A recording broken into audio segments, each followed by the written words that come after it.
Bem, vamos dar início ao nosso encontro de hoje, a nossa quinta aula. Variáveis aleatórias discretas.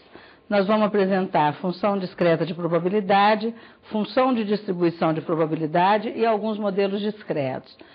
Uniforme, binomial, geométrico de Poisson e hipergeométrico.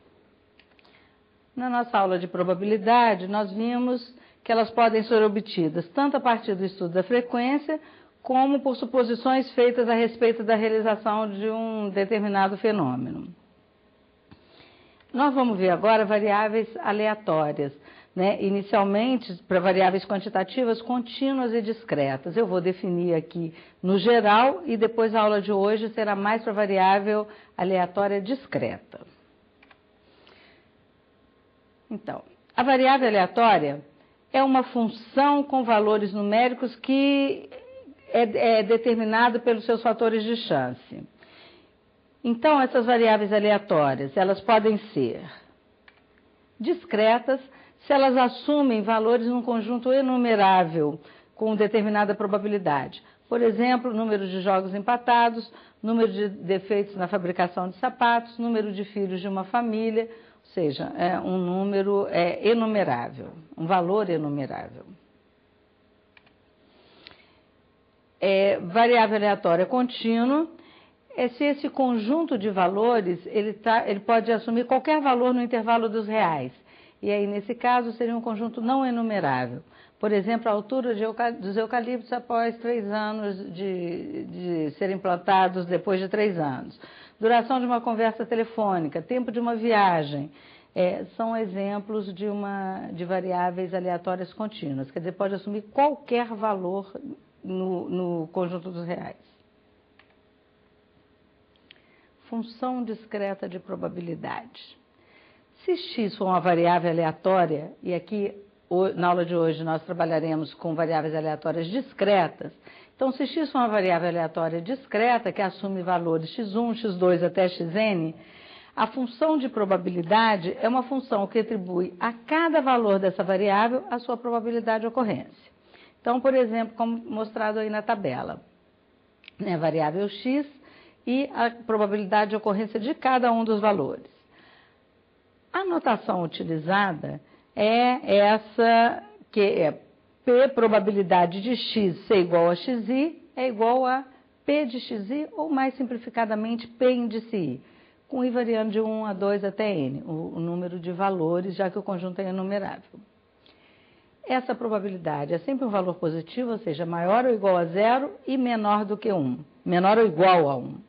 E o somatório de todas essas probabilidades é igual a 1. Então, sempre essas características são observadas quando nós estamos trabalhando com probabilidade. As variáveis aleatórias, elas são completamente caracterizadas pela sua função de probabilidade. Assim, é importante que a gente conheça qual função de probabilidade melhor representa o fenômeno que a gente está trabalhando. Então, por exemplo,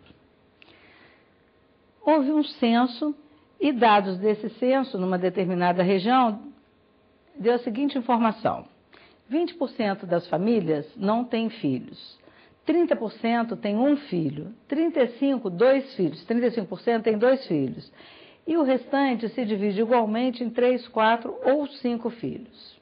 Tá? Então, quer saber qual é a função de probabilidade para a variável número de filhos.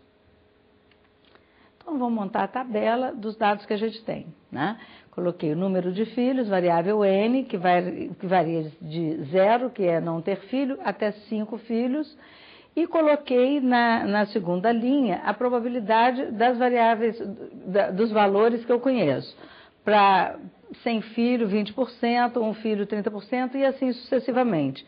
3, 4 e 5 filhos eu não conheço, mas eu sei que tem o mesmo valor. Então, eu coloquei P nos 3 valores. E eu quero determinar qual é esse valor de P. Nós acabamos de falar que o somatório das probabilidades tem que ser igual a 1. Então, eu vou lançar mão disso para calcular o valor de P. Então, eu vou fazer o somatório de todas as probabilidades para n igual número de filhos igual a 0, ou 100 filhos, número de filhos igual a 1, até o número de filhos igual a 5. Né? Então, eu vou ter esse somatório e vou igualar a 1. Não conheço o valor de P por enquanto. Se eu efetuar essas contas que aparecem aí, eu vou ter que 0,85 mais 3P é igual a 1. E aí eu posso calcular o valor de P, que vai dar 0,05. Com isso eu posso montar a minha tabela com as funções de probabilidade. Certo? Um outro exemplo. Está se fazendo uma determinada construção e que precisa de estacas para sua fundação. Né? Essas estacas, elas devem atingir 15 metros de profundidade e elas foram dimensionadas por uma determinada resistência do solo. Então, a cada 5 metros, vai se fazer uma medição para saber se a resistência do solo se mantém como foi calculado, como estava esperado. Se ela se mantiver, tudo bem, continua o trabalho. Se ela não se mantiver, você vai ter que fazer um reajuste na estaca e vai alterar o preço da obra, que nós chamamos de UPC, Unidade Padrão de Construção. Então, sabendo que a probabilidade de alteração dessa característica da resistência do solo é de 0,1, quer-se saber como se comportará a variável do custo da obra, acréscimo do custo da obra. A gente sabe que para cada alteração, o custo da obra vai ser alterado de 50 UPCs.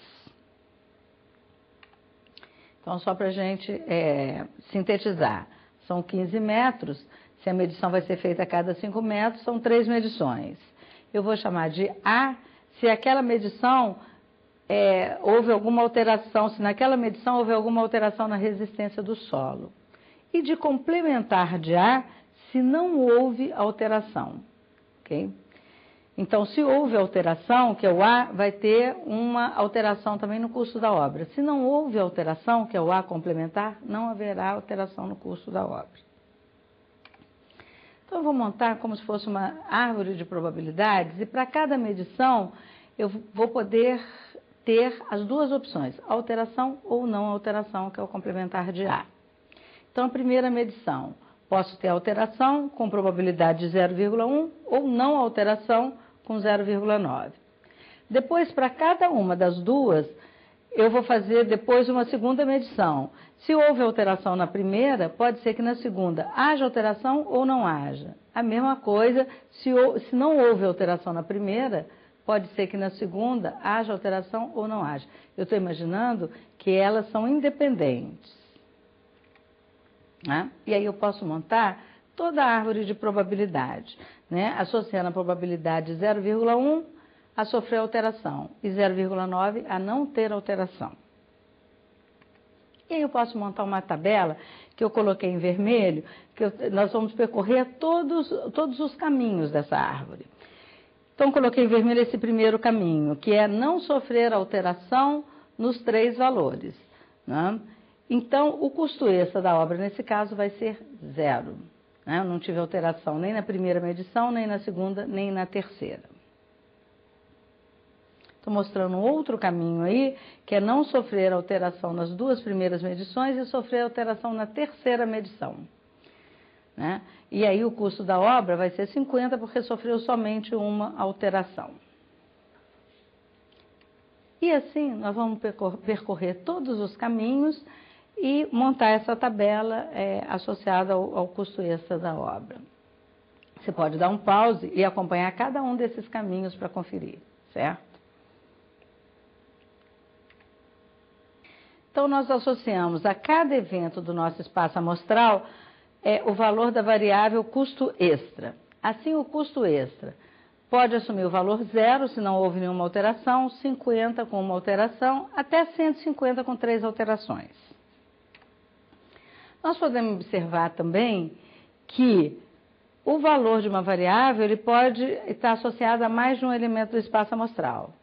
Então, por exemplo, o custo extra igual a 50 pode estar associado a várias combinações diferentes que vocês podem ver na tabela anterior, né?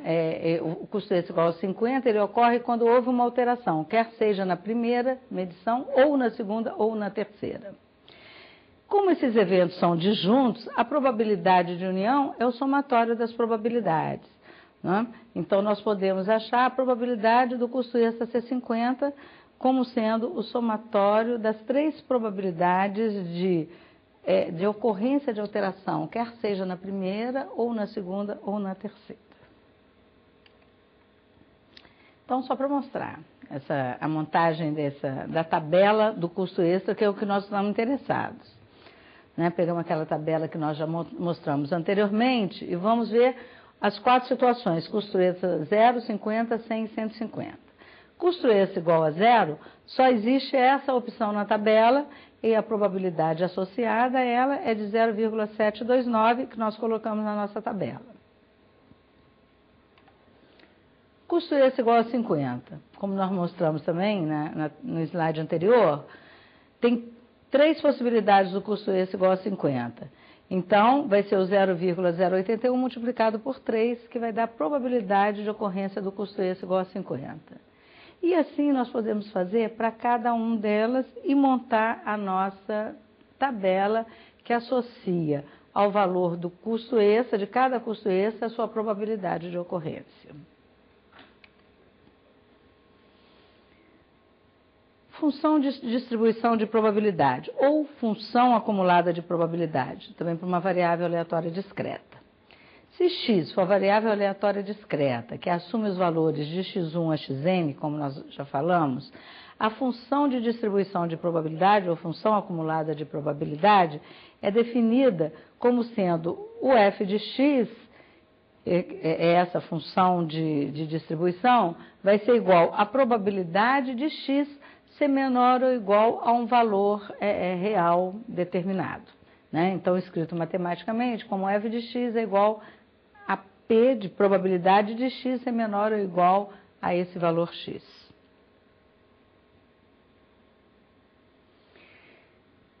Nós vimos que a gente sempre está interessado em calcular essa distribuição de probabilidade. Mas, às vezes, nós não precisamos calcular individualmente ou fazer aquela árvore, aquele estudo que nós acabamos de fazer. Em várias situações práticas, existem modelos que já são válidos para um grande número de problemas. Nós temos que conhecer esse modelo e saber em que condições usar cada um deles. Então, é isso que nós vamos fazer agora, apresentar alguns modelos e falar sobre como utilizar cada tipo de modelo. Então, nós vamos apresentar modelo uniforme, binomial, geométrico, Poisson e hipergeométrico. Depois que a gente vê esses modelos, você vai sentir que para você trabalhar com isso com uma certa tranquilidade, você vai ter que se exercitar, pegar o livro, fazer os exercícios e ter um conhecimento maior sobre a utilização de cada um desses. Fazer exercício é fundamental para você se sentir mais à vontade na utilização desses modelos. Então, modelo uniforme, modelo discreto uniforme. Então, nós temos a nossa variável aleatória discreta, x, e dizemos que ela segue um modelo uniforme discreto se ela atribui uma mesma probabilidade de ocorrência para todos os seus valores. Ou seja, a probabilidade do x ser igual a um xj qualquer vai ser igual a 1 sobre k se eu tiver k valores, ok? Então, por exemplo, quando eu jogo um dado, se esse dado for honesto, eu imagino que eu tenho a probabilidade de 1/6 de cair um determinado lado do dado. Um outro exemplo.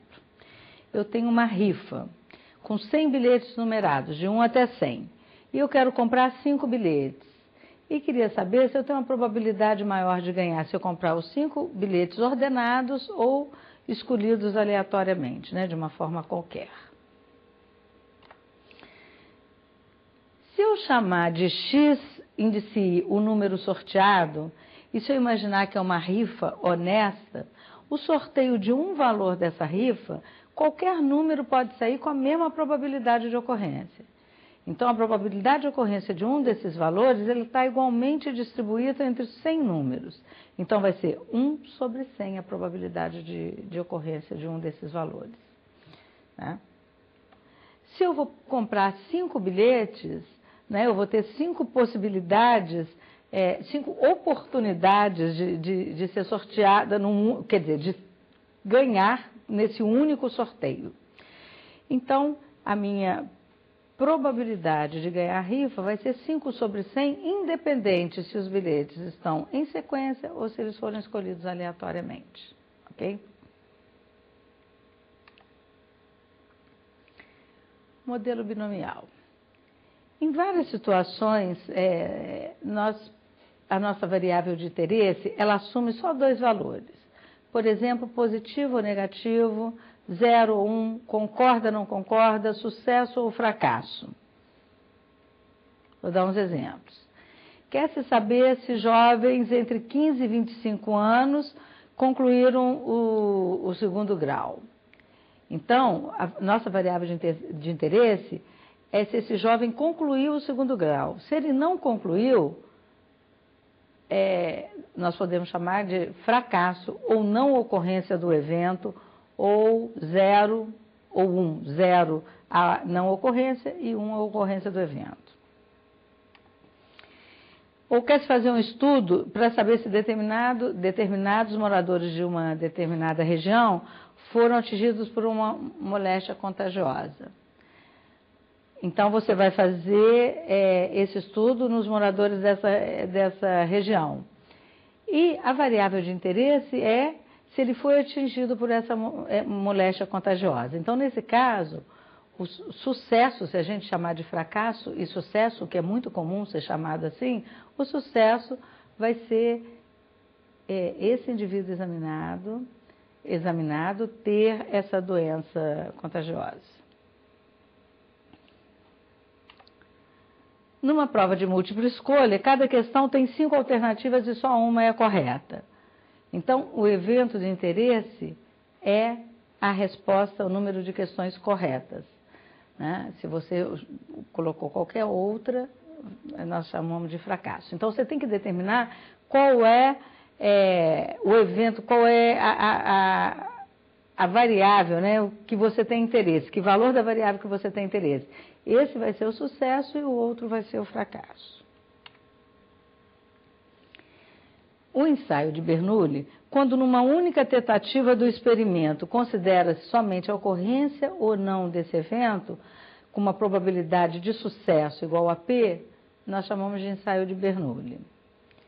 Então, por exemplo, se eu julgar o dado uma única vez, é um ensaio de Bernoulli.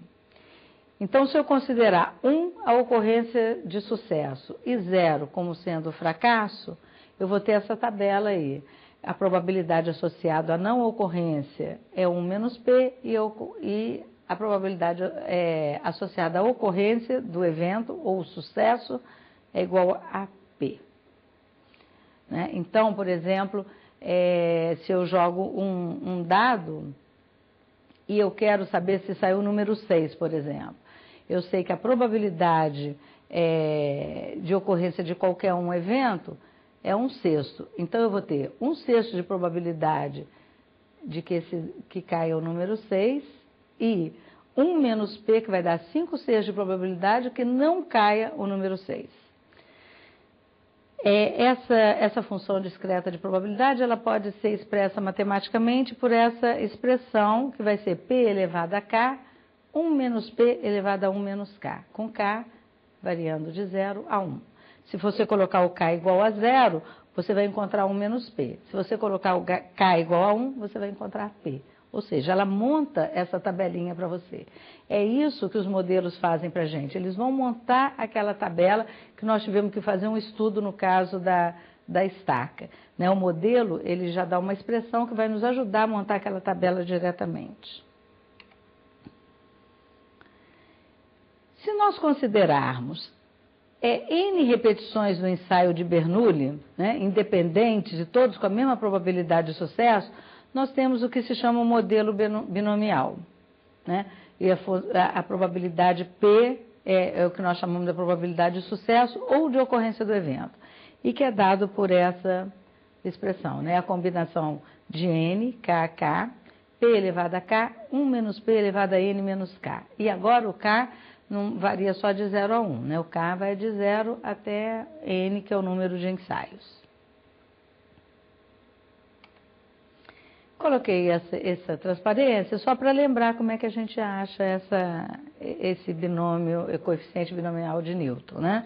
Então, se eu tenho NK, coeficiente binomial de NK, então vai ser N fatorial dividido por K fatorial, N menos K fatorial. E coloquei aí alguns exemplos. Se o K for 0, K for 1, 2 ou 3. Só para você ver, caso você não esteja lembrado de como é que faz essa conta. Ok?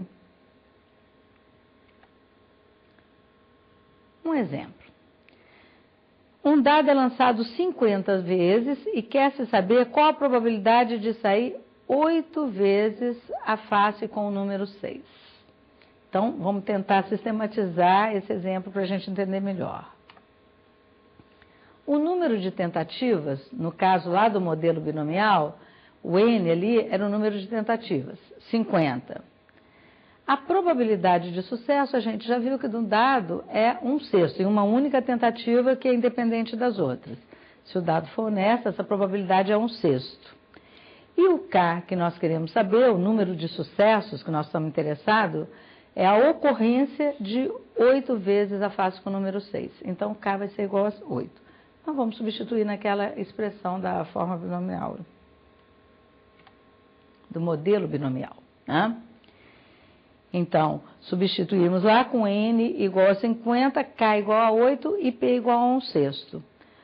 Fazendo essas contas, nós achamos que a probabilidade de ter 8 vezes a face com o número 6 é de 0,1503. Ok? Então, você tem que identificar esses valores para que você possa usar a expressão do modelo.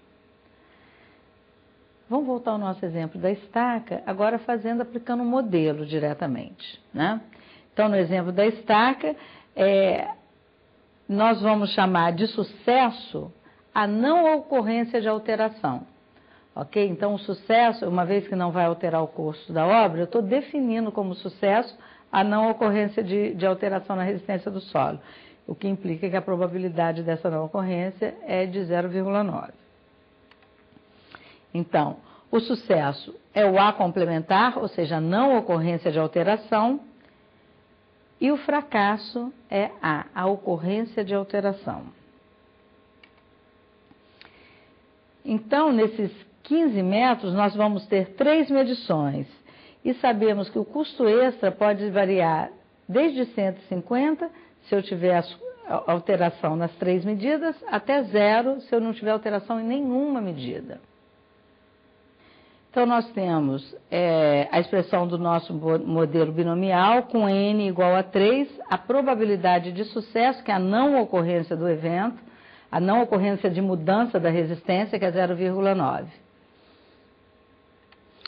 Nós vamos fazer análise para K igual a 0, K igual a 1, até K igual a N. K igual a 0 é que nós não tivemos nenhum sucesso, ou seja, houve modificação na resistência do solo em todas as medições, né? Então, K igual a 0, o custo extra vai ser 150. E vamos fazer depois para K igual a 1, que o custo extra vai ser igual a 100. Teve um sucesso somente, e assim sucessivamente. E podemos montar a tabela que nós montamos anteriormente, fazendo aquele estudo da árvore de probabilidades, né? Então, K igual a 0 é que não teve nenhum sucesso, ou seja, houve variação em todas as medições. K igual a 1 teve um sucesso somente, e assim sucessivamente. Um outro exemplo. Uma prova tipo teste de múltipla escolha, com 20 questões independentes que eu coloquei em verde aí. Porque nós precisamos assumir que elas são independentes para fazer esse estudo, né? Cada alternativa tem falso ou verdadeiro, na realidade. Eu falei múltipla escolha, mas é falso ou verdadeiro as escolhas que você faria. Então, se um aluno resolve a prova respondendo a esmo essas questões, qual a probabilidade de tirar nota 5? Bom, então, para resolver nós temos que assumir algumas coisas. Primeiro que são 20 questões, que todas elas têm o mesmo peso. Então, para eu tirar nota 5, eu tenho que acertar 10 questões. Certo? N, o número de tentativas, é igual a 20. E se eu assumir que essas questões são independentes, ou seja, que não houve uma intenção prévia de ter mais falso ou mais verdadeiro, então a probabilidade de ocorrência de falso ou verdadeiro vai ser de 0,5. Né? E sobre isso que nós falamos lá numa das nossas primeiras aulas, onde eu intencionalmente coloquei várias respostas falsas e só uma verdadeira. Aqui nós partimos do princípio que essas questões elas são independentes, tanto pode ser falso ou verdadeiro sem uma intenção pré-definida. Né? E aí nós podemos utilizar o nosso modelo, partindo desses princípios, que é a variável independente, que as funções têm o mesmo peso, nós podemos utilizar o nosso modelo binomial. N é igual a 20, K é igual a 10, que eu preciso acertar 10 questões, e a probabilidade 0,5. E aí eu acho a probabilidade de 0,1762, ou seja, uma probabilidade pequena de você acertar, tirar 5, responder na esmo essas respostas, essas questões. Modelo geométrico.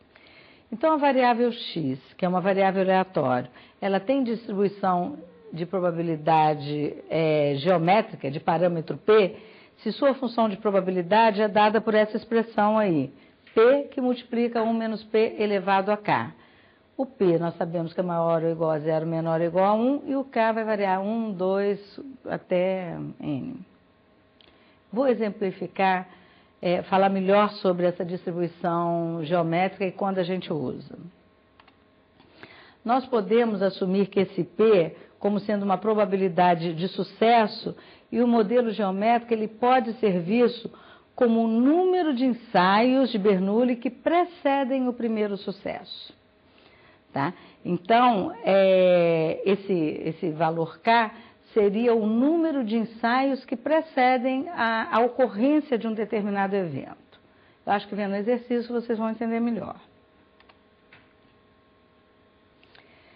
Por exemplo, se nós considerarmos tentativas sucessivas e independentes de um mesmo experimento, né, com probabilidade de sucesso P, então de fracasso vai ser 1 menos P. Então, se eu tiver sucesso na primeira tentativa, o K vai ser igual a 0. Sucesso na segunda tentativa, o K vai ser igual a 1. Ou seja, eu tive um fracasso para depois ter um sucesso.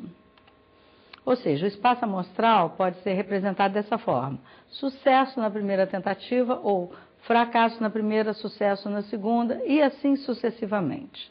Tá? Então, esse é o elemento do espaço amostral que esse modelo geométrico tenta reproduzir. Então, como exemplo. Supor que nós estamos percorrendo uma determinada avenida que tem um sinal e que eu sei que a probabilidade de encontrar esse sinal aberto é de 0,25. Tá? Se eu passar nessa avenida 5 vezes, qual a probabilidade de só na quinta vez esse sinal estar aberto? Ou seja, ele teria que estar fechado 4 vezes para estar aberto somente na quinta vez. Certo? Então, o número de tentativas que precedem o primeiro sucesso é 4. O P é igual a 0,25. Então, eu posso usar essa expressão do modelo geométrico, pode usar o modelo geométrico e encontrar 0,08 a probabilidade.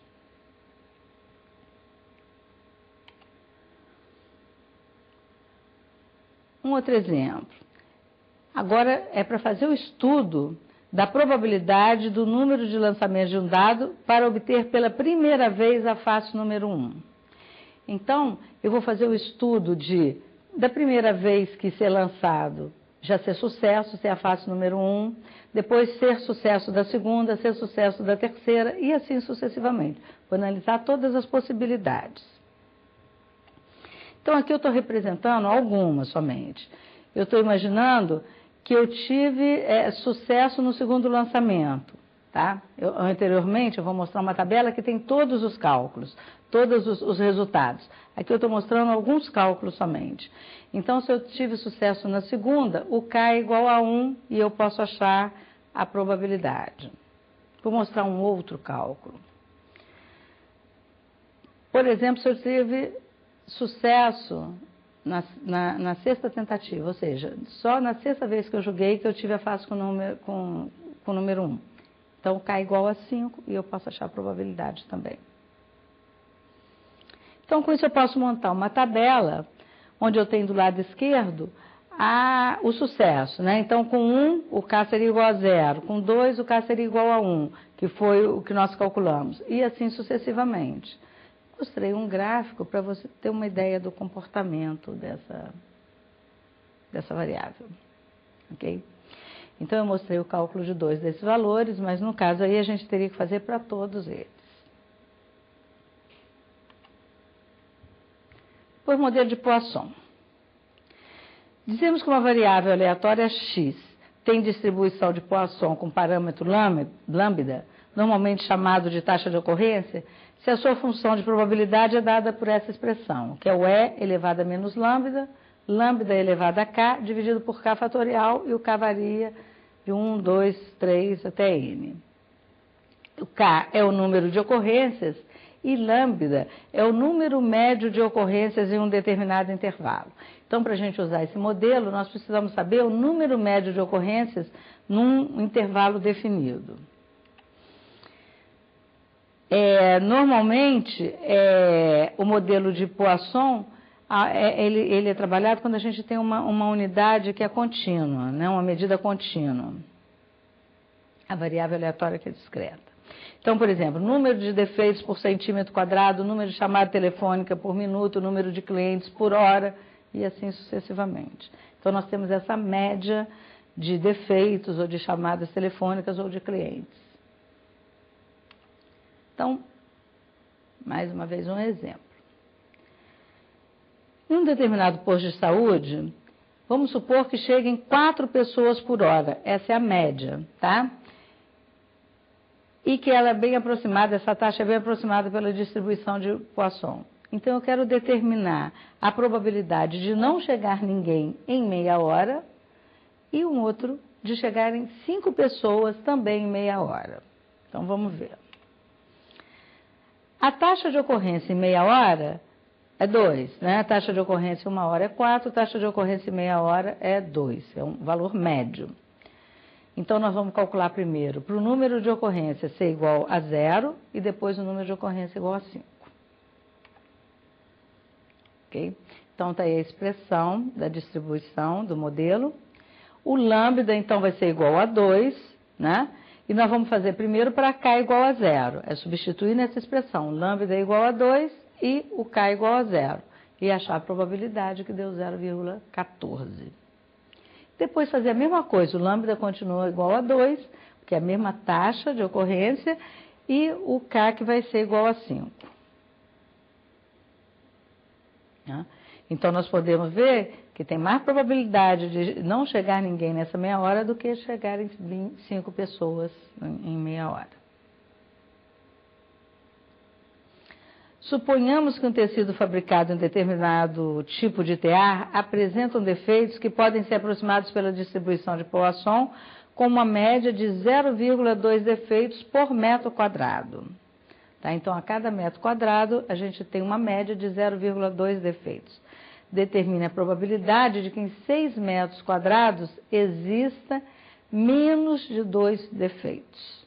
Okay? Então, eu tirei uma amostra e quero saber, essa amostra de 6 metros quadrados, eu quero saber se nesses 6 metros quadrados eu tenho probabilidade de ter menos de 2 defeitos.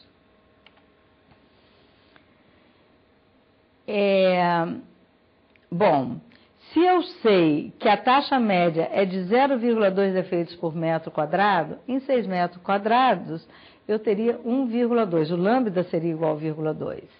E o K tem que ser menor do que 2, né? Porque eu quero menos de 2 defeitos. Ok? A expressão do modelo e o K e lambda.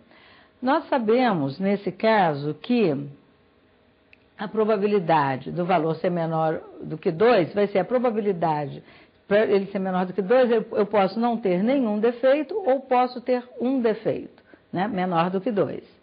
Então, eu vou substituir o modelo tanto para K igual a 0 quanto para K igual a 1 e somar os dois, né? Então, a probabilidade quando x igual a 0 mais a probabilidade quando x igual a 1.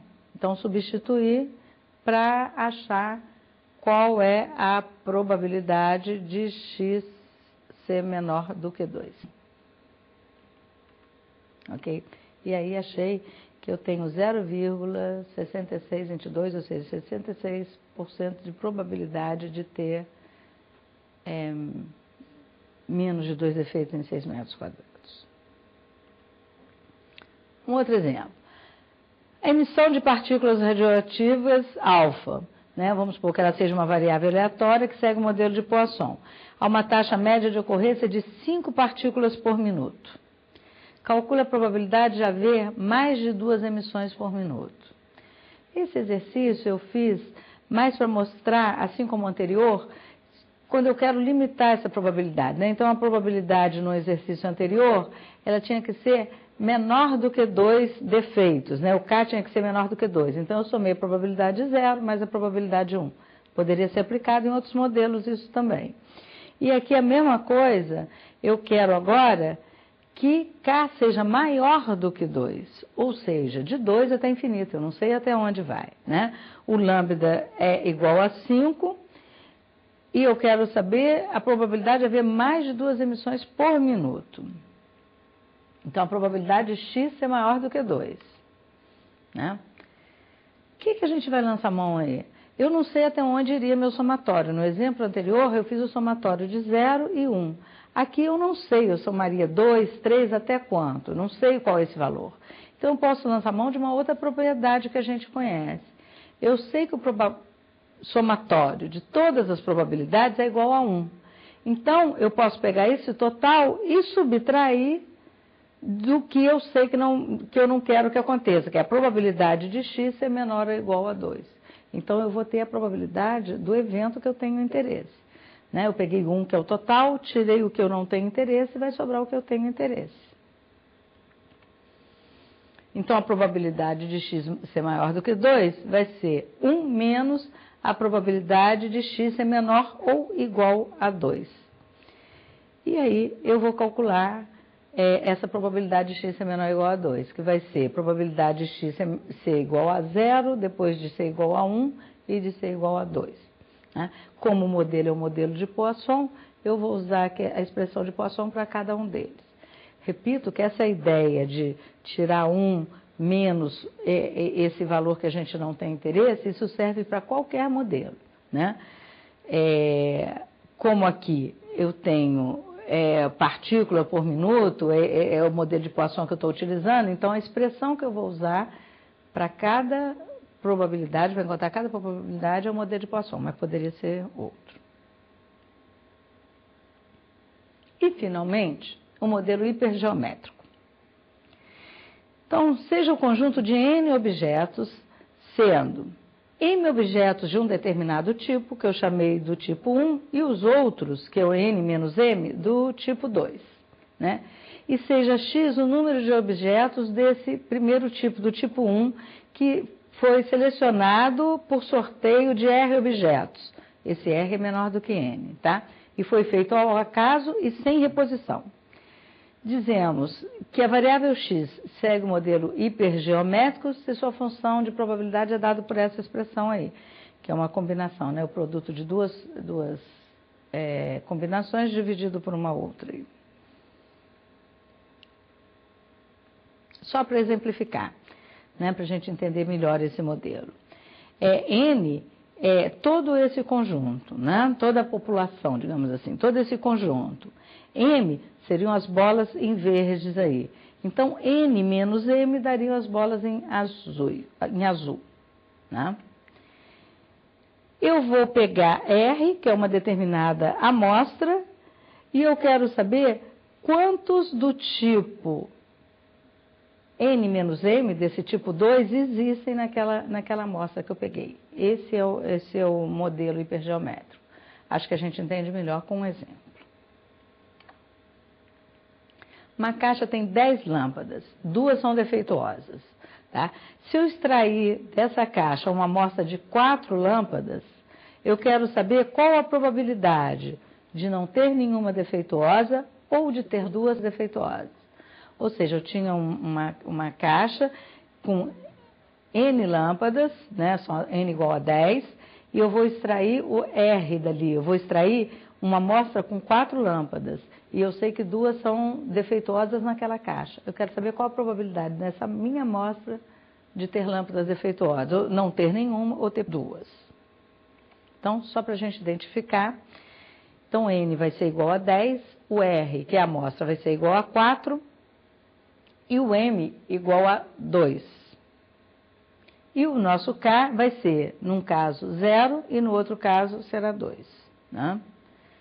Então, primeiro, para K igual a 0, eu vou substituir nessa expressão, fazer as contas, que eu aconselho que vocês façam aí com calma, e achar a probabilidade de não ter nenhuma defeituosa. Tá? 0,33. E agora eu vou fazer o outro item. Probabilidade de ter menos do que 2 defeituosas. É a mesma ideia daquele exercício anterior, né? Então, a probabilidade de eu ter menos do que 2 defeituosas seria o quê? Probabilidade de não ter nenhuma ou de ter uma defeituosa. Então, eu vou ter que aplicar o modelo para K igual a 0 e depois para K igual a 1. Na realidade, para K igual a 0, nós já aplicamos e achamos que 0,33. Então, eu vou somar só, já usei esse valor que nós encontramos, e vou aplicar a fórmula só para K igual a 1. Então, substituindo, para K igual a 1, deu 0,533, 0,533. Então, substituindo aí, nós achamos que a probabilidade de ter menos de 2 lâmpadas defeituosas é de 0,866. Então, esse foi o último modelo que nós apresentamos. Está aí a probabilidade, né? 0,866. Esse foi o último modelo que nós apresentamos e eu sugiro fortemente que vocês peguem um livro, a referência 1, por exemplo, e façam os exercícios, veja primeiro com calma e bem criteriosamente os exercícios resolvidos para depois tentar fazer os exercícios propostos. Façam isso com tranquilidade, procure o tutor do seu polo ou o tutor à distância, para que você se sinta mais familiarizado na utilização de cada um desses modelos. Até a próxima aula.